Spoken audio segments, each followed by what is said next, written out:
कर्पूरगौरं करुणावतारं संसारसारं भुजगेन्द्रहारं सदा वसन्तं हृदयारविन्दे भवं भवानीं सहितं नमामि। जय श्री राधे, जय श्री कृष्ण। आज पनि श्री स्वस्थानी व्रत कथा लिएर हजुरहरू माझ उपस्थित भएको छु। म आचार्य गुरु।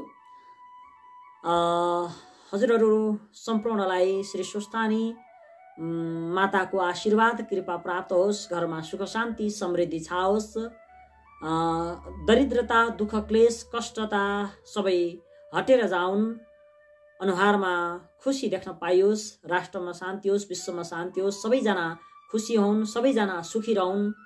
माता श्री स्वस्थानीको कृपाले गर्दाखेरिमा सबैको राम्रो होस्, स्वस्थानीको भक्ति गर्ने प्रेरणा सबैमा जागोस्, सबैमा सद्बुद्धि होस्, मेरो पनि विशेष शुभकामना। स्वस्थानी व्रत कथा सुरु गर्नुभन्दा पहिला आउनुहोस् सबैभन्दा पहिला मङ्गलाचरण गरौँ। मङ्गलाचरणसँगै कथामा प्रवेश गर्नेछु। ओम यं ब्रह्मा वरुणेन्द्र रुद्र मरुतस्तुन्वन्ति दिव्यैस्तवैर् वेदै साङ्गपदक्रमोपनिषदैर्गायन्ति यं सामगा ध्यानावस्थित तद्गतेन मनसा पश्यन्ति यं योगिनो यस्यान्तं न विदो सुरासुरगणा देवाय तस्मै नमः। श्रीमत्सन्दनचर्चितोज्ज्वलवपु शुक्लाम्बरा मल्लिका मालालङ्कृतकुण्डला प्रविलसन् मुक्तावली शोभिता सर्वज्ञाननिदान पुस्तकधरा रुद्राक्षमाला करा वाग्देवी वदनाम्बुजे वसतु मे त्रैलोक्यमाता चिरं मूकं करोति वाचालं पङ्गुं लङ्घयते गिरिं यत्कृपातमहं वन्दे परमानन्दमाधवम्। नमो भगवते तस्मै व्यासाय मिततेजसे यस्य प्रसादाद् वक्ष्यामि नारायणकथामिमम्। नारायणं नमस्कृत्यं नरं चैव नरोत्तमं देवीं सरस्वतीं व्यासं ततो जयमुदीरयेत्। श्री स्वस्थानी देव्यार्पणमस्तु। जय बोलिए श्री स्वस्थानी माता को जय। आउनुहोस् कथामा प्रवेश गरौँ। अथ पञ्चमोऽध्यायः त्रिपुरदाह उपाख्यान। कुमारजी आज्ञा गर्नुहुन्छ हे अगस्त्य मुनि, तिमीले सोधेको सबै प्रश्नको उत्तर दिइसके, अब के सुन्ने इच्छा छ भन, म सबै सुनाउन तयार छु। त्यति सुनि अगस्त्य मुनिले बिन्ती गरे, हे कुमारजी, त्रिपुरासुरले कसको तपस्या गर्यो, त्यसलाई श्री महादेवले कसरी भस्म पार्नुभयो, यो सुन्ने इच्छा छ, त्यो सबै आज्ञा गर्नुहोस्। मुनिको यस्तो प्रश्न सुनेर आज कुमारजी आज्ञा गर्नुहुन्छ, हे मुने, अघि विष्णु भगवानले हिरण्याक्ष दैत्यको वध गर्नुभयो अनि समस्त दैत्यहरू दुखी भएर खेद गर्न लागे। तब मय नामको दैत्यले मनमा विचार गर्न लाग्यो, जस्तो कामदेव नहुँदा रति भइन् त्यस्तै त्यो दानवराज मय पनि भयो अनि बलवान तारकाक्ष र विद्युत पर्व नामका आफ्ना मित्र समेतले मयले कठोर तपस्या गर्न लाग्यो। ती तीनै जना दैत्यहरू माघ पुसको जाडोमा हिमालयमा गई तपस्या गर्दथे। वैशाख जेठको घाममा पञ्चाङ्नी तापी गर्मी प्रदेशमा तपस्या गर्दथे। त्यस्तै प्रकारले तपस्या गर्दा गर्दा 10,000 वर्ष बिताए। तिनका देहमा केवल हाडछाला मात्र बाँकी रह्यो। फेरि ती ठुलो सुखबाट पनि वञ्चित भए। तैपनि तिनीहरू सूर्य जस्तै तेजिला देखिन लागे। तिनको तपस्याले ब्रह्माजी प्रसन्न भएर ती तीनै जनाको सामुन्ने पुगे। नम्र स्वरले आज्ञा भयो, हे दैत्यहरूमा श्रेष्ठ भएका वीर हो, तिमीहरूको तपस्याले म प्रसन्न भएँ, जे इच्छा छ सो वरदान माग। ब्रह्माजीको त्यस्तो वचन सुनेर साष्टाङ्ग दण्डवत गरी केवल घोडाले मात्रै भूमिमा स्पर्श गरी हात जोडेर बिन्ती गर्न थाले, हे प्रभु, हजुर प्रसन्न हुनुहुन्छ भने हामीलाई कहिल्यै नमर्ने वर दिनुहोस्। बल पराक्रम पनि ठुलो होस्, फेरि विमान समान जे हामी 3 पुर बनाउनेछौँ त्यसमा मनुष्यको गति नहोस्, हामी ठुला बलवान हौ, यही वरदान दिनुहोस्। ती दैत्यहरूले त्यस्तो वर मागेको सुनि ब्रह्माजी आज्ञा गर्नुहुन्छ, हे दैत्य हो, यस्तो अवध्य कहिल्यै मर्न नसक्ने यस्तो किसिमको वरदान दिन म समर्थ छु।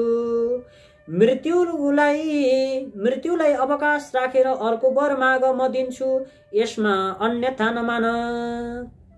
ब्रह्माजीको यस्तो आज्ञा सुनि मायाले फेरि बिन्ती गर्यो, हे प्रभु, अघि मैले भने जति सबै कुरा होस्, मृत्युलाई ती मैले बनाएका पुरहरू एकै स्थानमा रहने छैनन्।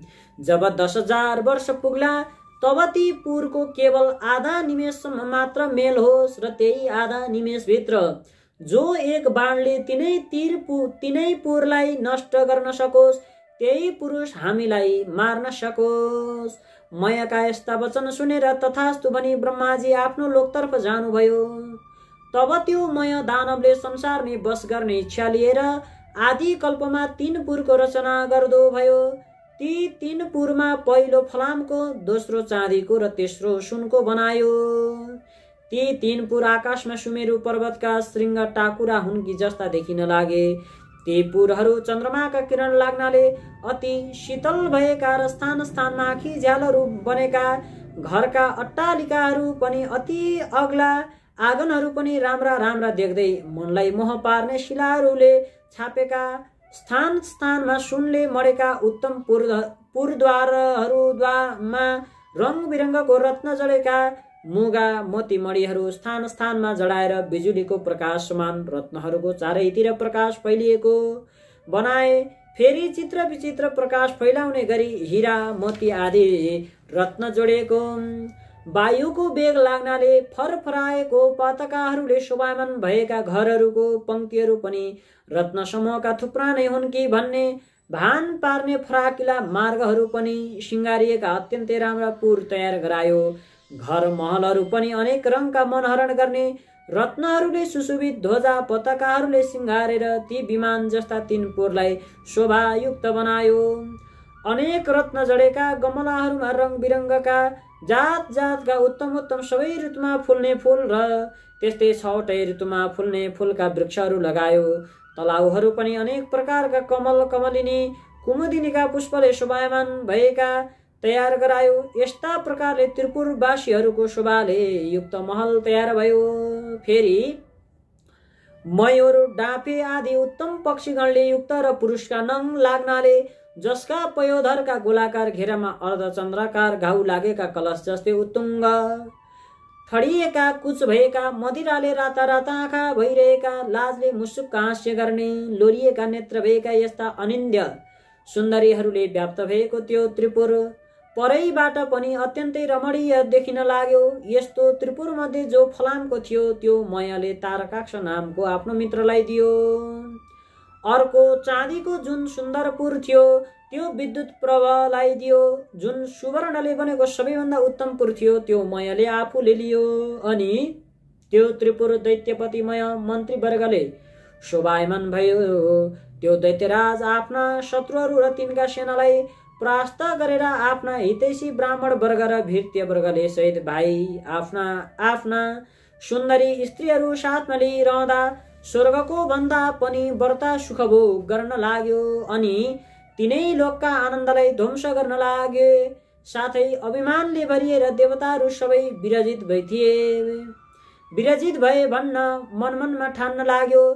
तिनीहरूलाई मार्न लागे। उनका बगैँचामा असल असल वृक्ष बिरुवाहरू उखलेर फाल्न लागे। केही आफ्ना बगैँचामा लगाए। यसरी देवताहरूलाई दुःख दिएको निकै समय व्यतीत भयो। अब तिनीहरूदेखि सबै देवताहरू क्रोधित भई ब्रह्मका सामु गई त्रिपुर निवासी दैत्यहरूको सारा अन्याय उपद्रव विस्तार गर्दा भए। अनि ब्रह्माजीले समस्त देवताहरूलाई शान्त गराई आज्ञा गर्नुभयो, हे देवगण हो, त्रिपुरासुर दैत्यहरू बडा बलवान छन्, तिमीहरूद्वारा तिनको नाश हुन सक्दैन। तसर्थ नारायण आदि सकल देवता अब महादेवका शरणमा जाउँ, उनैले हाम्रो उद्धार गरिदिन्छन्। उनले हाम्रा शत्रु ती दैत्यहरूको अवश्य नाश गर्नेछन्। ब्रह्माजीको यस्तो हित वचन सुनेर स्वीकार गरी ब्रह्मा, विष्णु, इन्द्र, यम, चन्द्र, कुबेर, वायु समेत सबै देवता ब्रह्मालाई अघि लगाई कैलाश पर्वतमा पुगे। त्यहाँ महादेवको दर्शन पाई हात जोडेर स्तुति गर्न लागे, हे पिनाकधारी, हे चन्द्रमौले, हे त्रिलोकेश, हे अमित पराक्रमी, हजुरलाई कोटि कोटि नमस्कार छ। हे चन्द्रशेखर, हे त्रिलोकदेव, हे चन्द्रमौली, हे जटाजुटधारी, हे नीलकण्ठ, हजुरलाई कोटि कोटि नमस्कार छ। संसारलाई शरण लिने, नन्दीलाई वर दिने, देवताका पनि देवता यस्ता, हजुरलाई कोटि कोटि नमस्कार। थोरै शिवाले पनि प्रसन्न भएर वर दिने, यज्ञका मालिक, हिमालयमा निवास गर्ने यस्ता, हजुरलाई कोटि कोटि नमस्कार। योगीहरूले सदैव ध्यान गरिने, जगतको वैभवलाई तुच्छ ठान्ने, धर्ममा दृढ रहने, दिशारूपी वस्त्र धारण गर्ने, भक्तलाई वर दिने, ब्रह्माण्डका धाता विधाता यस्तै हजुरलाई कोटि कोटि नमस्कार छ। सूर्य, चन्द्र, इन्द्र, वायु आदि देवताहरूको सृष्टि र पालन गर्ने यस्ता हजुरलाई कोटि कोटि नमस्कार। सूक्ष्म भन्दा पनि अति सूक्ष्म काल स्वरूप, नित्य स्वरूप धारण गर्ने यस्ता हजुरलाई कोटि कोटि नमस्कार। पर भन्दा पनि परब्रह्म स्वरूप शङ्करलाई कोटि कोटि नमस्कार छ। सारा ब्रह्माण्ड धारण गर्ने, सूर्य, चन्द्र, वायु, अग्नि, जल एवं आकाशको रचना गर्ने यस्ता हजुरलाई कोटि कोटि नमस्कार छ। सौम्य, हे पुरुषोत्तम, हे वपुष्मान, त्रैलोक्यमान, सृष्टि स्थिति संहार गर्ने यस्ता हजुरलाई कोटि कोटि नमस्कार छ। पुखाको दाँत भाँच्ने, दक्षको यज्ञ नाच्ने, कामदेवलाई भस्म पार्ने यस्ता हजुरलाई कोटि कोटि नमस्कार छ। सुरासुरको उत्पन्न कर्ता, यज्ञको हर्ता धर्ता, हे शिखण्डी, हे नीलकण्ठ, हजुरलाई कोटि कोटि नमस्कार छ। निरन्तर सुधा स्वरूप, पार्वतीको भर्ता, गणेश कुमारको पिता, हजुरलाई कोटि कोटि नमस्कार छ। निरन्तर सुधा स्वरूप, पार्वतीको भर्ता, गणेश कुमारका पिता, हजुरलाई कोटि कोटि नमस्कार। सदा मोक्षरूप वरदान दिने, हे विश्वेश्वर, हे ब्रह्मात्मन, हे वरदाता, हजुरलाई कोटि कोटि नमस्कार छ। हे योगेश्वर, हे चण्डीश्वर, रुद्र, हे सर्व, हे शम्भो, हे भीम, हे ईश्वर, हजुरलाई कोटि कोटि नमस्कार छ। हामीदेखि प्रसन्न हुनुहोस्। देवताहरूले कातर भएर यस्तो स्तुति गरेको सुनि तिनको मनमा भाव जाने शिवले आज्ञा गर्नुभयो, हे देवता हो, जे इच्छा छ सो वर माग, मैले नदिने संसारमा केही वस्तु छैन। म इच्छा पूर्ण गर्न तयार छु, जे इच्छा छ निशंका भएर माग। महादेवको यस्तो आज्ञा सुनि प्रसन्न भएका देवताले विनम्र स्वरमा बिन्ती गरे, हे प्रभु, ब्रह्माको वरले उन्मत्त भएका मया आदि दानवले हाम्रा उर्वशी, मेनका आदि अप्सराहरू बल जपत लुटेर लगे। नन्दन वनका असल असल बोट बिरुवा पनि कति उखलेर नासे, कति आफ्ना आफ्ना घर ओसारे। देवताहरूको नाश गर भन्दै हामीलाई अनेक तरहको कष्ट दिइरहेका छन्। अमरावतीबाट पनि निकालियौं भगवान, ती दैत्यको संहार गर्न ब्रह्मा विष्णु पनि समर्थ छैनन्। हे ईश्वर, अब जसरी हामी देवताहरूको भलो हुन्छ सोही वरदान बक्सियोस्। त्यति सुनि शिवजीले फेरि भन्नुभयो, हे देवता हो, तिमीहरू मेरो रुद्र तेजको एक अंश धारण गरी रुद्र तेजोमय रूपले ती दानवहरूको संहार गर। शिवजीको त्यस्तो वचन सुनि देवताहरूले फेरि बिन्ती गरे, हे भगवान, हामी हजुरको तेजको 1000 अंशको एक अंश पनि धारण गर्न समर्थ छैनौं भने रुद्र तेज धारण गर्ने कुरा त परै रहोस्, हेर्ने शक्तिसम्म पनि हामीमा छैन। हे प्रभु, हामी उप प्रसन्न भएर त्यो अजय त्रिपुरासुरलाई स्वयं संहार गरी बक्सनुहोस्। ब्रह्माजीको वरदान अनुसार दिव्य 10,000 वर्ष बितेपछि आधा निमेष जति त्रिपुरको मिलन हुनेछ। त्यही आधा निमेष भित्रमै त्यो त्रिपुरलाई जसले एकै बाणले भस्म पार्ला उसैद्वारा ती दैत्यहरूको संहार होला, अन्यथा तिनको मृत्यु हुने छैन। हे शशिशेखर, हामीदेखि प्रसन्न भई त्यो पापिष्ट त्रिपुरासुरको नाश गरिदिई बक्स्योस्। देवताहरूको त्यस्तो प्रार्थना सुनि शिवजीले फेरि आज्ञा गर्नुभयो। हे देवता हो, त्यस्तो अवैध त्रिपुर छ भने तिमीहरूको हितका निमित्त म एउटै बाणले ती तीनै पुरलाई भस्म पारिदिनेछु। त्यस्ता अझै दानवहरूका साथ युद्ध गर्दा मेरो शक्ति थाम्न सक्ने हिमालय समान मेरो निम्ति एउटा रथ तयार पार, अनि म युद्धमा जानेछु। महादेवको यस्तो आज्ञा सुनि प्रसन्न भएका देवताहरूले प्रणाम गरेर होस् भनी तत्काल विश्वकर्मालाई डाके। महादेवको निमित्त समस्त देवता रूपी अवयव भएको सुवर्णमय रथ तयार पारे। त्यस रथका 2 पाङ्ग्रा सूर्य चन्द्र भए। दक्षिण पाङ्ग्रामा 12 सूर्य भूषण गराइयो, बायाँ चक्रमा 27 नक्षत्र 16 कला भूषण गराइयो। 6 ऋतु रथका दायाँ बायाँ राखिए। आकाशको गजुर र पाङ्ग्रा अड्याउने दण्ड मन्द्राचलको बनाए। अयन र संवत्सर रथका वेग भए। 4 समुद्र र रथका कुण्डलिका भए। गंगादि समस्त तीर्थ राम्रा राम्रा वस्त्र आभूषण पहिरी स्त्री रूप धारण गरेर हातमा चमर लिई रथमा उभिए। सारथी स्वयं ब्रह्माजी बने। ब्रह्म स्वरूप ओमकारको कोर्रा बनाए र विन्ध्याचलको छत्र निरूपण गरे। मन्द्राचलको पार्श्वदण्ड बनाए। सरस्वती घण्ट भएन। श्री नारायण अग्निबाणको टुप्पो भए। 4 वेद नै 4 घोडा भए। ताराहरू घोडाको गहना भए। हे अगस्त्य मुनि, यसरी समस्त वस्तु त्यस रथका अवयव भए।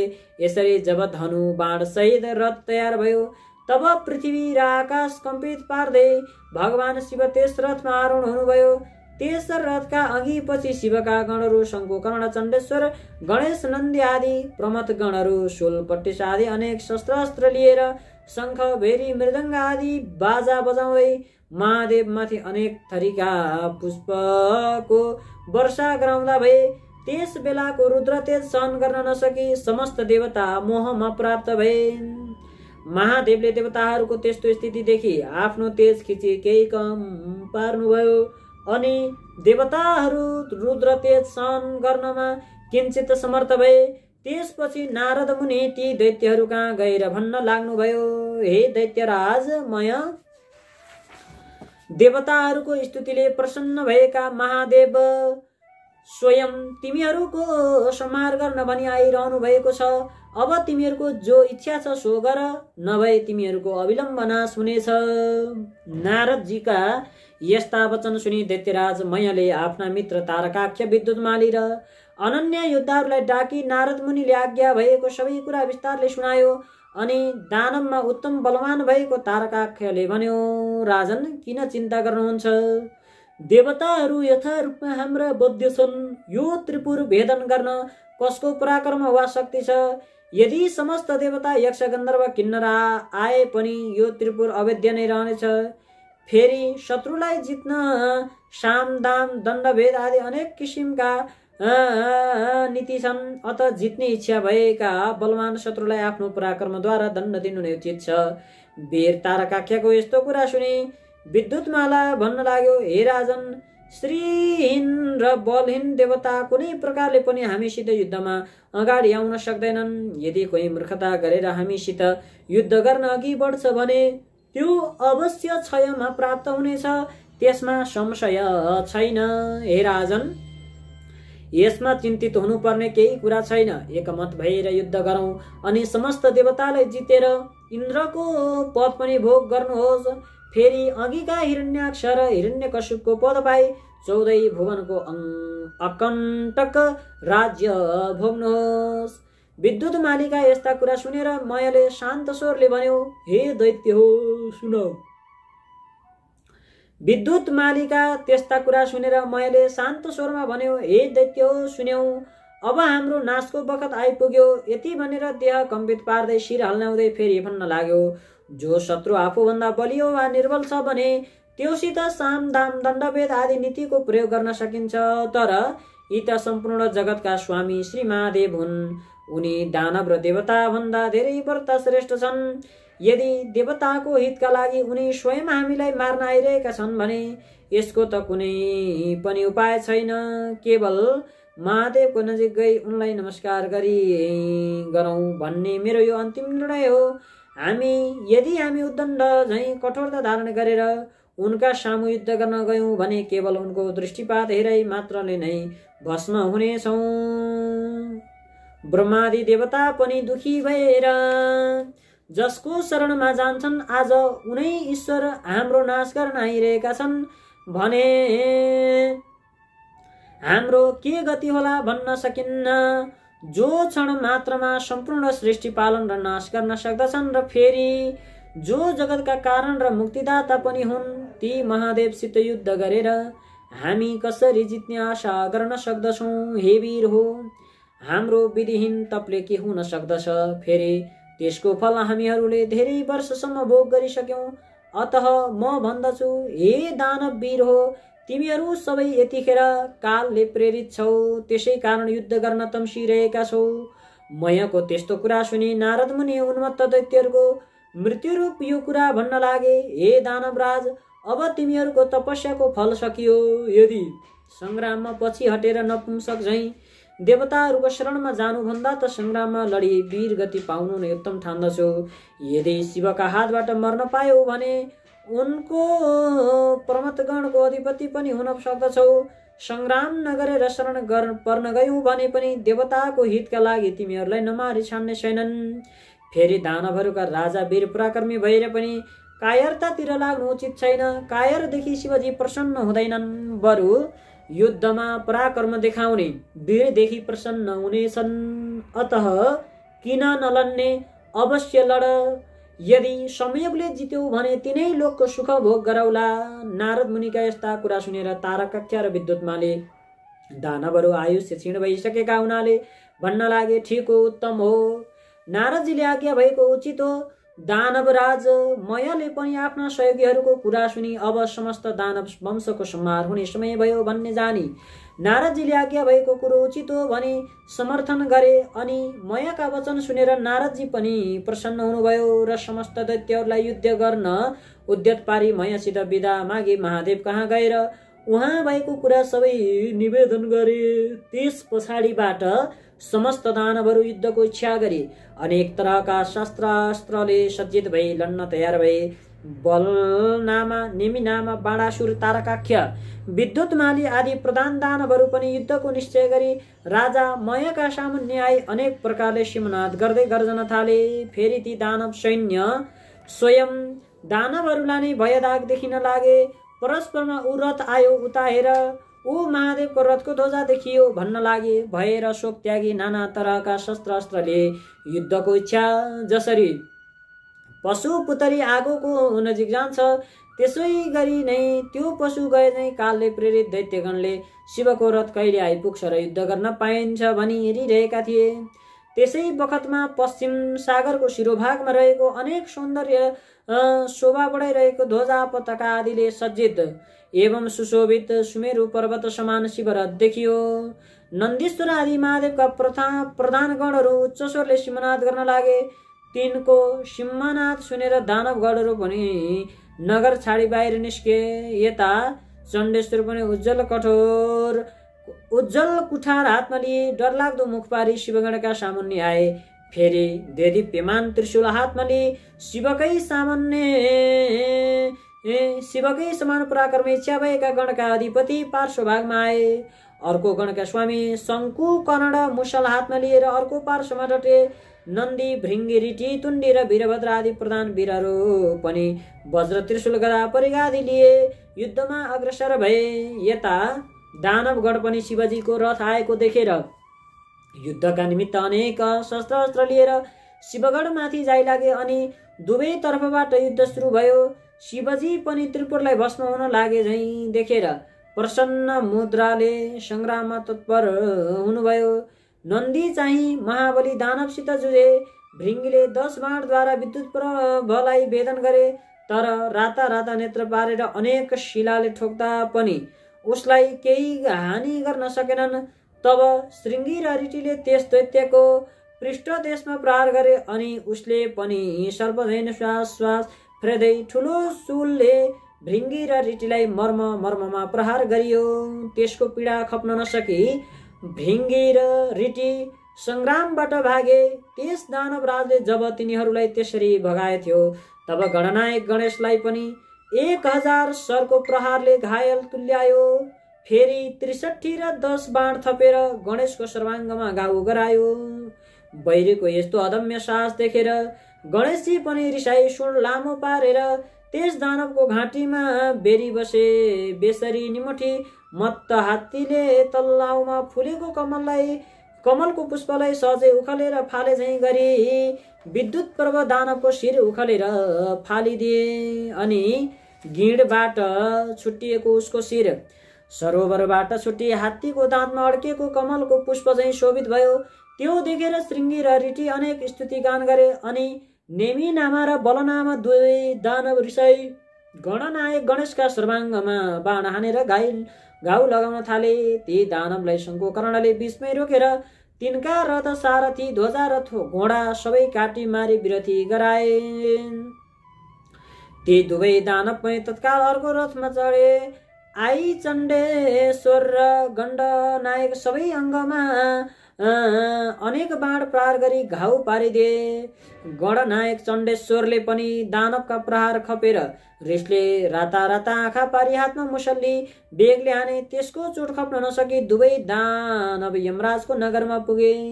त्यसपछि त्रिपुर निवासी ठुला ठुला जो योद्धाहरू थिए ती सबै रिसले चुर भई एकसाथ निस्केर वज्र त्रिशूल परिगा कुठार आदि अस्त्रले शिवजीको गढमाथि जाइ लागे। यसरी परस्पर घोर र घमसानको संग्राम चल्न लाग्यो। महादेवको आज्ञा पाएका शिवगणहरू पनि गजराजले कदली वन ध्वस्त पारे झैँ र उन्मत्त सिंहले मृगहरूलाई थर्काए झैँ ती दानवहरूलाई छिन्न भिन्न पारी मार्न लागे। ती दैत्यहरूमा कसैको शिर छैन, कसैको गिँड छैन।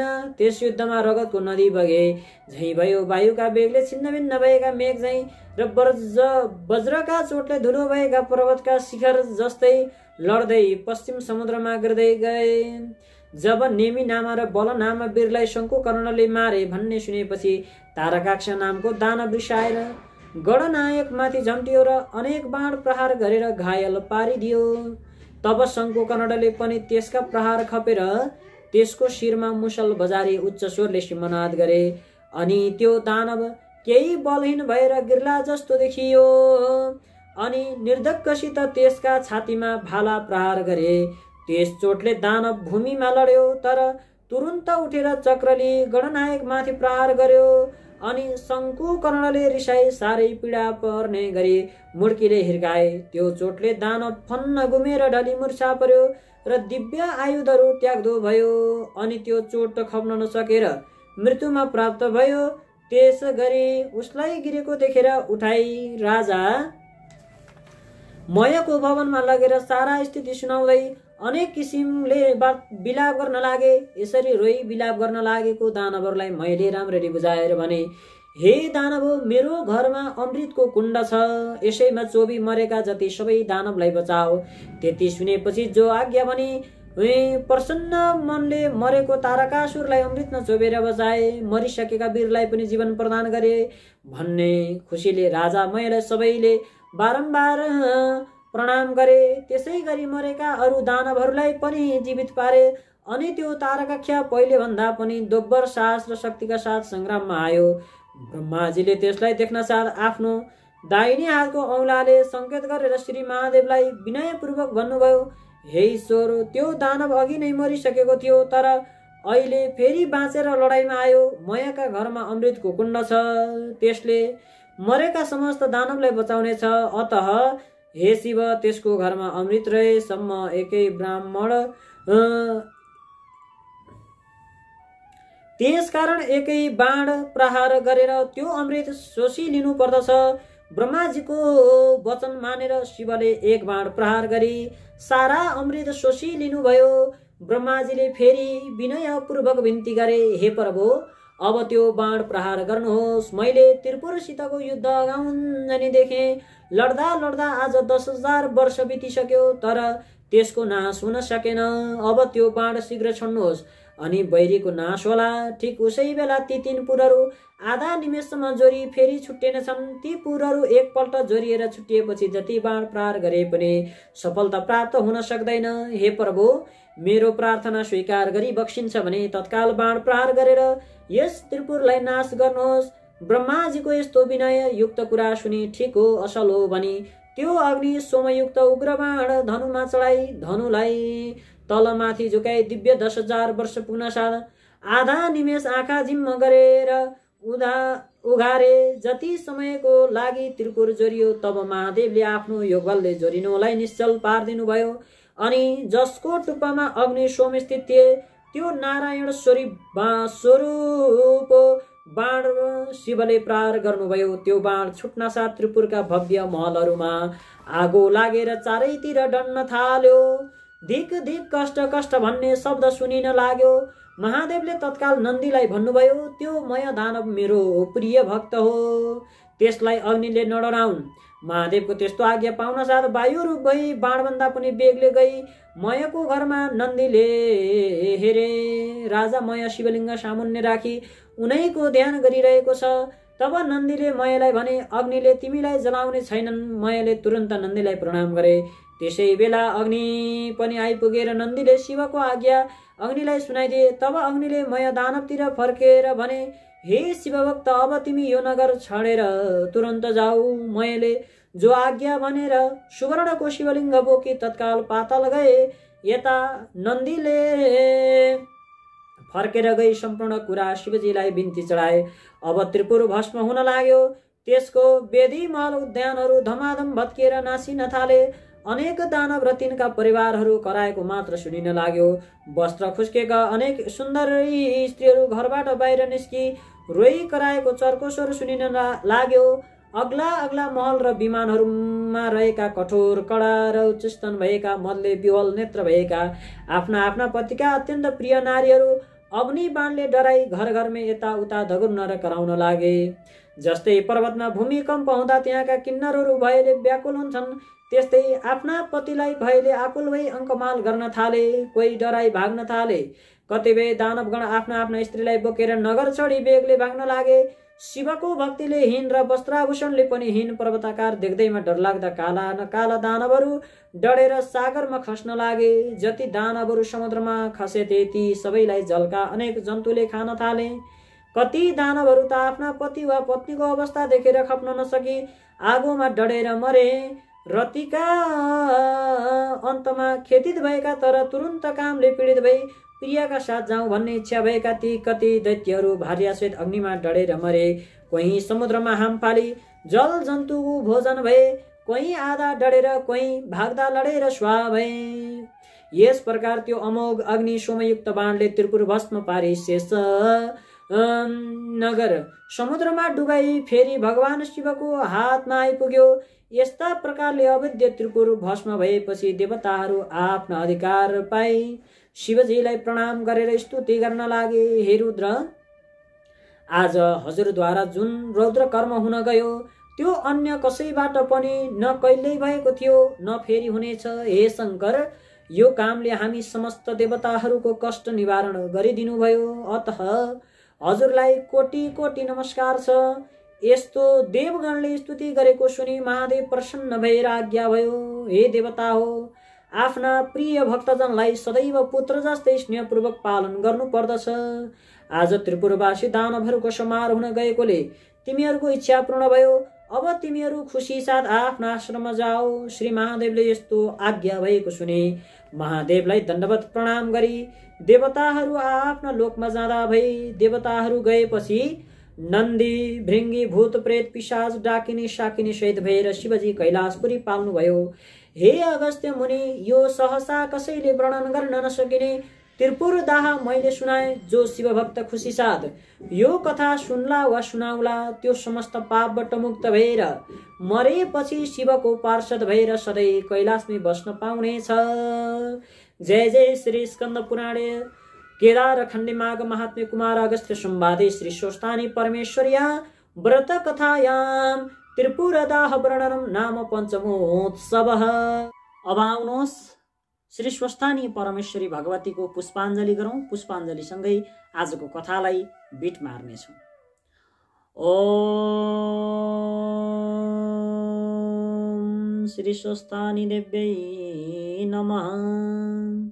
उपनयतु मङ्गलं वः सकल जगन् मङ्गलालय श्रीमान् दिनकर किरण निबोधित नवनलीन दल निवेक्षण कृष्ण काले वर्षतु परजन्यः पृथिवी सस्यशालिनी देशोऽयं क्षोभरहितो ब्राह्मणा सन्तु निर्भया अपुत्राः पुत्रिण सन्तु पुत्रिण सन्तु पौत्रिण निर्धना सदना सन्तु जीवन्तु शरदां शतम् तत्रैव गंगा यमुना च तत्र गोदावरी सिन्धु सरस्वती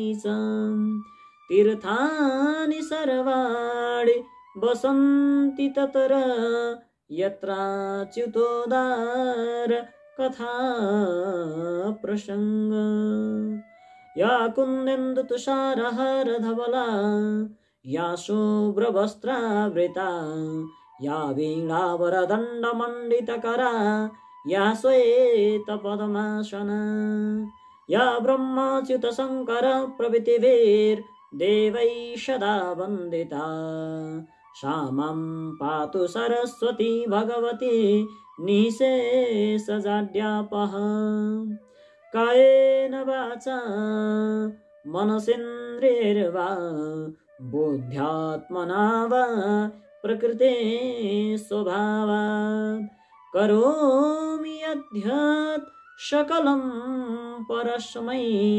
नारायणायेति